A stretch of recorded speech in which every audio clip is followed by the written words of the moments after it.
All right, I'll get started. Whoops, here we go. Really start from the start.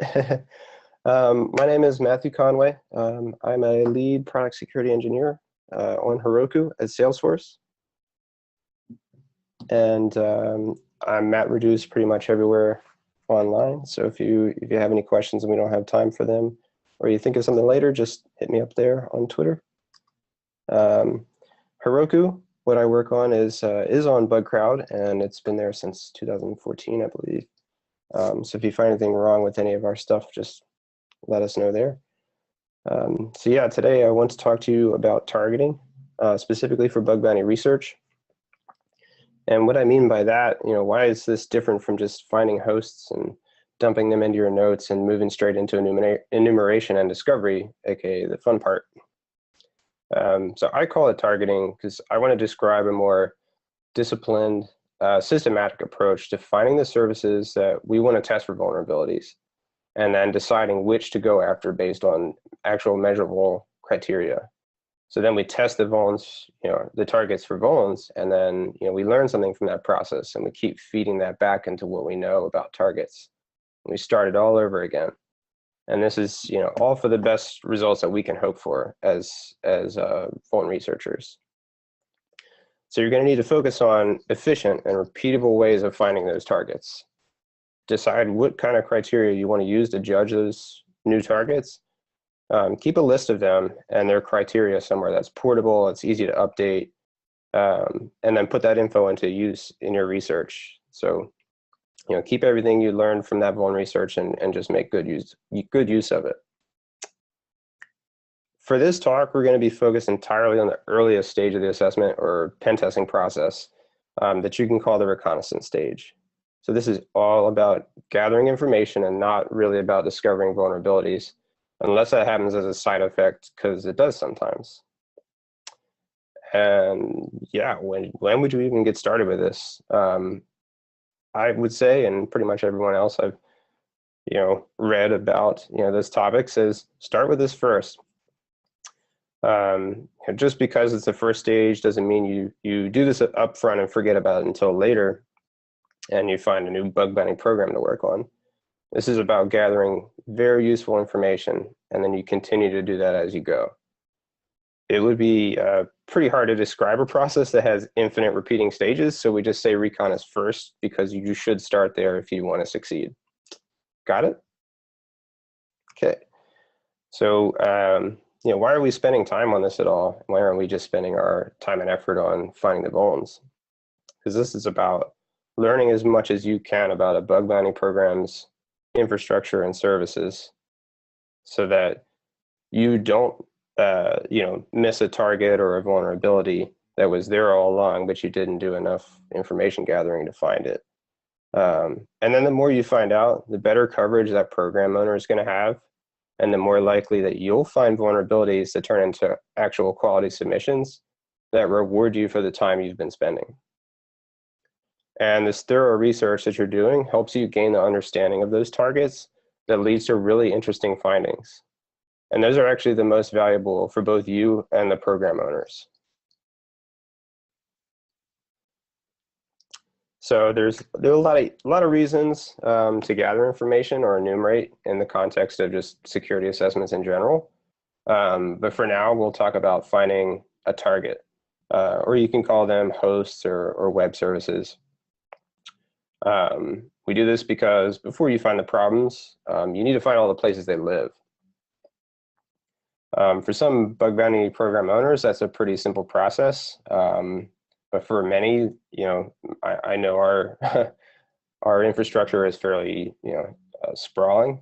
So the service area is extensive. It's kind of easy to forget about sometimes, especially if you're the person setting up a bug bounty program and you're not someone that's in the thick of it, keeping up with engineering changes.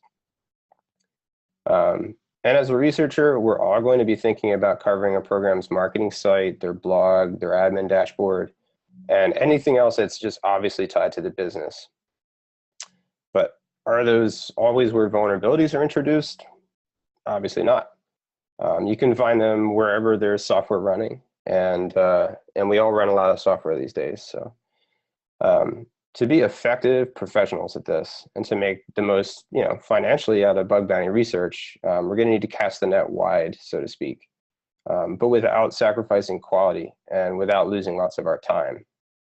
So the enumeration methods we're going to cover in this pretty quick overview focus on discovering hosts or whole distinct services by using DNS information and some other open sources.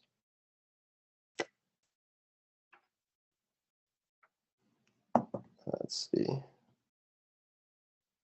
Hang on a sec. Okay. Meme usage is on point. Thank you. So far, so good. So there are a number of ways that that you could and should try to discover hosts. It's not just DNS-based or simply trying a couple subdomains and seeing what works, which is kind of like brute forcing. Crafting the right Google queries. You should also be trying to get yourself into every beta or early access program you can join, so you have early notice when potential targets are introduced. The first method I want to talk about is DNS, first information source, that is. So some of your sources for finding these targets are going to be something that's practically built for that purpose, like DNS. So oftentimes DNS is just going to be an information source, but you should also still be on the lookout for vulnerabilities themselves that you can learn about through DNS. Pretty good example being subdomain takeovers. So you can find a subdomain that points to some service that's no longer being used, like some support ticketing service. You could try signing up for that service and getting that old subdomain pointed at your own instance. But you could even use that you could use DNS, misuse it, I guess, for exfiltrating data, command and control comms, if you're on assessments where that's appropriate. Let's see. Is it lagging? There we go. Yeah. You should also look on GitHub. Why would you do that? Developers mention potential targets for you in their code and in their documentation. Some of the tools that they build and release might actually call out to a target service behind the scenes without those APIs being publicly documented or even mentioned anywhere by them. You might even come across some development or staging services that have lower defenses. Rapid7's Project Sonar involves scanning the whole public internet and seeing what's vulnerable out there. If you think that's going to find some targets you might not have heard about yet, it's a pretty good chance there is. If it doesn't, just move on. Keep casting your net wide and use the next source. And remember to come back to each of these, the next time you start on a bug bounty program. Because your success with each one of these information sources is likely going to vary against each company. Google search is pretty straightforward. This is a great and standard source of not only the hosts themselves, but what software is running. Are there some pages with information that should be secret, but they got indexed? But this is going to be a good source for hosts as well. Google CT, that means Certificate Transparency Report. This is meant to safeguard the whole certificate issuance process by putting out there an open framework for monitoring and auditing HTTPS or TLS certificates. But we can use it to find hosts by getting records of the subdomains that the program company registered certs for through a cert authority. And in my opinion, this is a pretty great source of information during this stage. I also highly recommend that if a company with a bug bounty program offers some kind of early access or beta testing opt-in for new features, just jump on that. Learn about new services and features as soon as you can, and just test the heck out of them. Follow that company on Twitter, any other social media service that you're already on, and just keep up with that company and what they're putting out there. This is good for that company because their stuff has ideally had many eyes on it, not just from a UX perspective, but also security before it's even shipping. But that's also really good for you as a researcher, because you might be stumbling onto new territory here. If you feel like you've been struggling to find vulnerabilities that haven't already been reported or are fixed long before you got started, this source of info is going to give you a better chance at fresh vulns. and probably some money, right? But there's a lot of other, open sources out there that's, just go looking. It's not hard to find. Check out DNS Dumpster, ThreatCrowd, ThreatMiner, the HTTPS Everywhere Atlas. Yeah, and always look for new opportunities to repurpose some tool that you're using online that's maybe not really meant for discovering hosts, but repurpose it. So now we got some sources of info. I want to talk about some of the tools that you can use as you're gathering hosts, potential targets, that can even allow you to script some of this and automate it. One of your first tasks, like I said, is in finding hosts is going to be to fire up Google, enter site : the name of some domains that belong to that program's company, and they're in scope or they're not explicitly out of scope, and then just find results from targets on subdomains that aren't on your list yet. Then you got classic brute forcing using word lists. You can just take a list of common subdomains and just try them all. And you get bonus points if you expand your own word list, if you use terms that you found in crawling targets that you know about already. I highly recommend that you automate any of this along with everything else you can. If you're comfortable in a language like Python or Ruby, use those. If you just know Bash, use that. If you know PowerShell, use it. There are also DNS troubleshooting tools like Dig and Host, and they're meant more for sysadmins than pen testers. But we can take any good tools and make them serve our purpose, right? Check out these tools. Check out some tools called DNS Recon and DNS Enum for more purpose-built pen testing tools. Or just check out DNS Map, which will help you find subdomains that way, and comes with a built-in word list to start. The Alt DNS tool from Shubs will generate all kinds of permutations, alterations, and mutations of subdomains, and then resolve them and see if it works. You can use your word list with this tool also, which you have a word list by now, right? And while you're at it, you should read Shub's article, High Frequency Security Bug Hunting, 120 Days, 120 Bugs, if you haven't read that already. I also highly recommend checking out ReconNG. Highly, highly recommend that. This is more of a framework than a script. If you're already familiar with Metasploit, it's like that for information gathering and enumeration. Really take the time to learn that tool. And if you put ReconNG and AltDNS together, you get a little something from JHaddix you can find on GitHub under the project called Domain. If you've got a Google API key, with one command, you're off to the races. What a time to be alive. All right, so you've got lots of data from all the tools. What's next? You'll want to be all up in one document, typing really fast like this guy. Not really. It doesn't matter a whole lot which format you choose for recording your targets, but start thinking about something basic like a CSV file, or go for a SQL database. And then you can not only connect this to scripts, but to full-blown applications that work with your target data. Just get creative with it. But you're going to have to choose, what to store alongside, just the domain name of this target. What else do you care about? Hopefully if you've explored some of the targets already, you've gotten a sense for which of them are high and low value, or otherwise, are they likely to be important to the owner of the target, or do they have interesting vulnerabilities? Probably. Maybe you want to record the type of the target. Is it a website, a blog, forum, admin dashboard, an API, command line tool, or package software?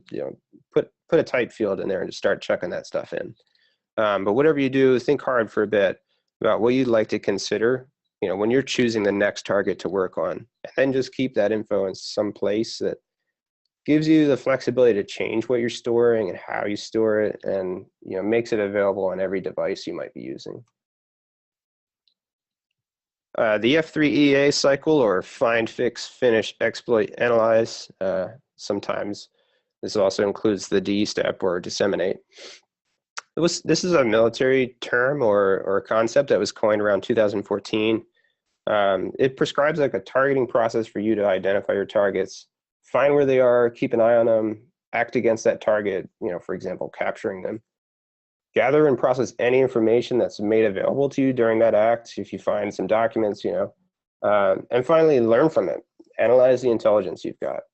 And for our sake, we want to find new targets using those sources and tools that we covered, figure out what they do, what they're running, who really owns them, start looking for vulnerabilities, gather even more target data in the process, and then look at it all and decide whether these new targets or new hosts belong in your records, or if they give you clues on targets that you knew very little about before. So think about this cycle, start this, keep doing it, and don't stop. That's the point. Speaking of Shub's work, you should check out Asset Notes. This is another place you might consider storing your targets. It notifies you of assets that have been found through scraping some data sources, which is pretty cool. All right, so you're going to have some, in all this data that you've been collecting, you're going to have some data that you want to clean out before it's really useful.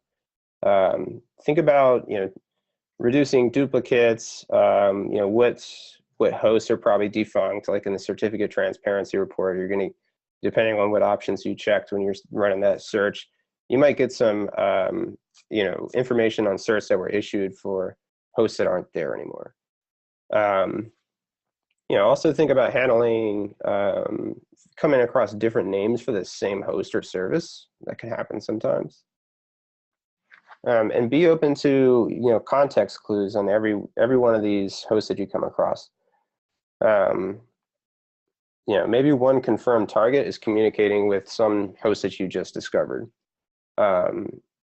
This might indicate where a company is not following their domain rules that you assumed so far. So for example, Heroku, at my company, we're not supposed to run production services on food.herokuapp.com. It's supposed to be .heroku.com. But sometimes things ship and they don't get an official Heroku.com domain, so we can't really say 100% to ignore Herokuapp.com. You just have to take it on a case-by-case basis.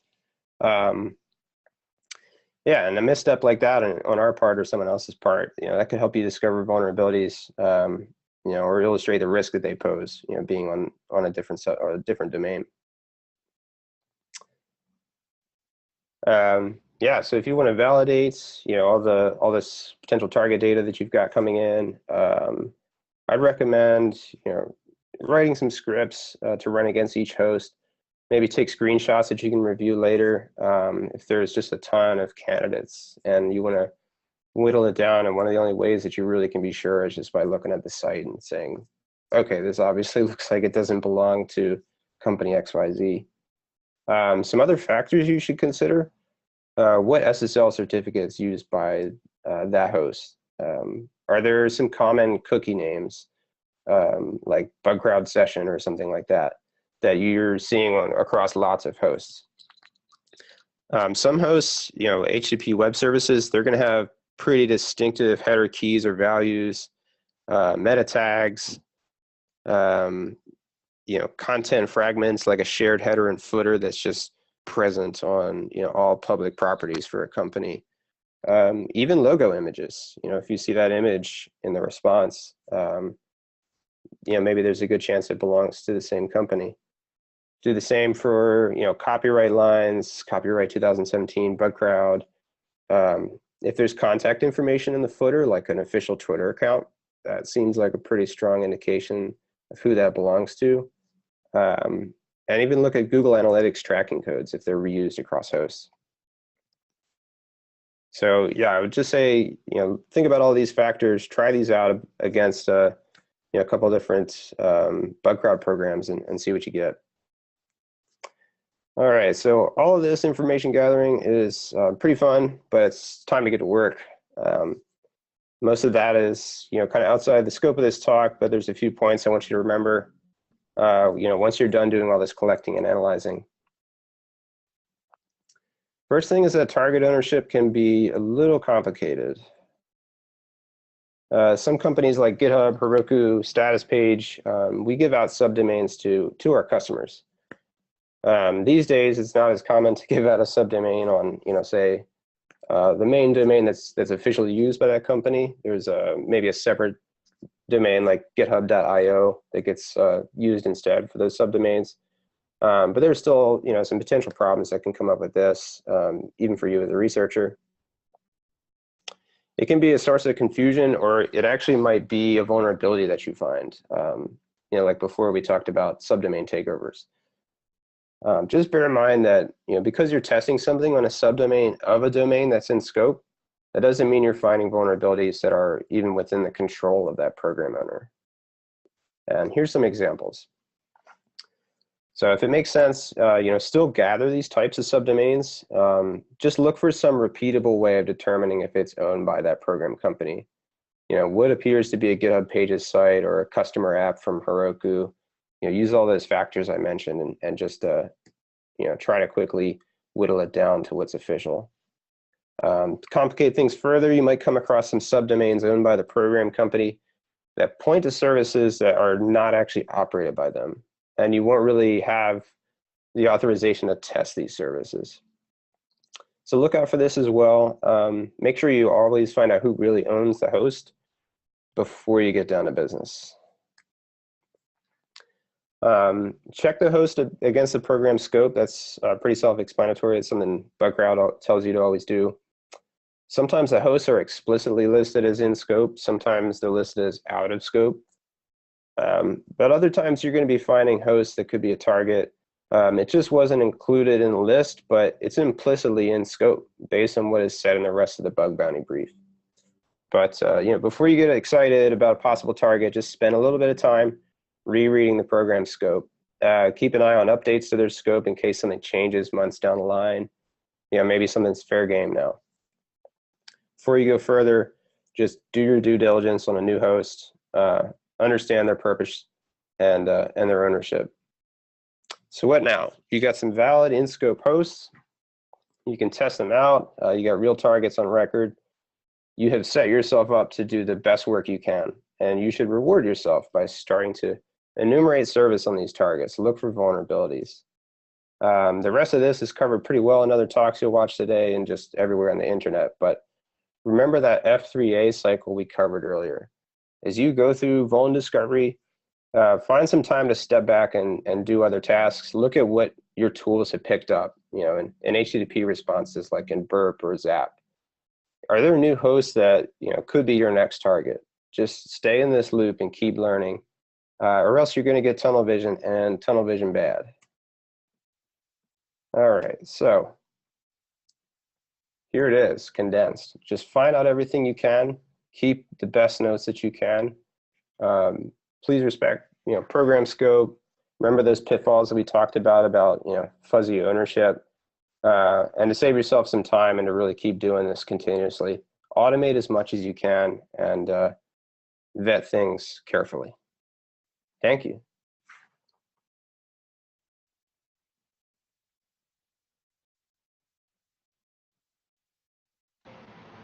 That was awesome, man. Thanks for presenting. Thanks. Yeah, sure thing. Any questions? Looking in the QA and chat. Applause, pretty standard. Everyone, it takes a lot of courage, I want to say, is one of the words I'm looking for, to get up here and present to this crowd, honestly. These are some really smart peers, people who hack on our programs that we run. To come here as a customer is really awesome. To come here as a bug hunter and share your secrets and methodologies and stuff is just, it's kind of what the whole conference is about, but it's hard. So just wanted to thank our speakers for preparing material, coming here, sharing their ideas. It's pretty sick, and I know that I've learned like a ton today. Like I have a full notebook page of notes, and I got to go back over all the videos. So yeah, it's super cool. I've actually probably learned more in the 4 talks so far today than I have in the last 2 years, I think, of going to like real physical conferences like OWASP or something like that. So really like it. Awesome. Yeah. All right. If anyone thinks of anything else, like I said, I'm Matt Reduce. Oh, we do have one, Matt. I'm sorry. Oh yeah. So it says Matthew mentioned about looking at Google tracking code across hosts. Could you explain why this is important or valuable? Sure. So if you're reusing the same, I guess, identifier for your, Google properties that you're using Google Analytics for, you're going to plug that same code into the fragment that goes in, somewhere in your HTML body. I feel like this is a pretty strong indicator that this property also belongs to me. If I found that on www.company.com, if I find it out on some other host and it's I don't know, an admin portal for partners or something, and they're trying to track use Google Analytics for this property too, and it's the same tracking ID. I feel like there's probably going to be no one else putting that fragment in there unless they just blindly, you know, copied all of the HTML for a legit site belonging to that company XYZ, and they're trying to phish people. That's possible. Maybe they didn't remove that tracking code. But in my opinion, that should be a strong indication that it belongs to the same company. Cool, man. Yeah, the other one I see a lot is as I Google search for strings in the trademark or the privacy policy for the main company, and then you'll find those privacy policies have to be included on any acquisitions or partner sites that they use or sites that they don't brand under their top TLD. So Google searching for those helps me out sometimes too. It's just like your idea for the analytics code as well. So Nice. yeah, cool, man. Well, thank you so much. Thank you all. Yeah, really appreciate it.